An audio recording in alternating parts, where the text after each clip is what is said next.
ఏ కాలమున ధర్మమునకు హాని కలుగును, అధర్మము వృద్ధి నొందును, ఆయా సమయముల యందు శిష్టరక్షణ, దుష్ట శిక్షణ, ధర్మ సంరక్షణముల కొరకు ప్రతి యుగమున అవతారము దాల్చుచున్నాను.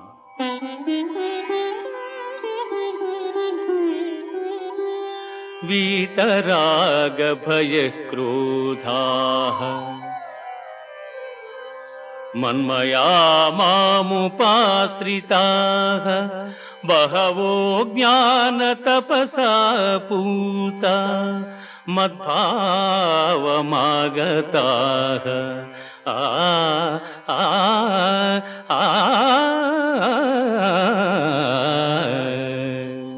అనురాగము, భయము, క్రోధము వదలి నాయందు మనస్సు లగ్నము చేసి ఆశ్రయించిన సత్పురుషులు జ్ఞానయోగము చేత పరిశుద్ధులై నా సాన్నిధ్యమును పొంది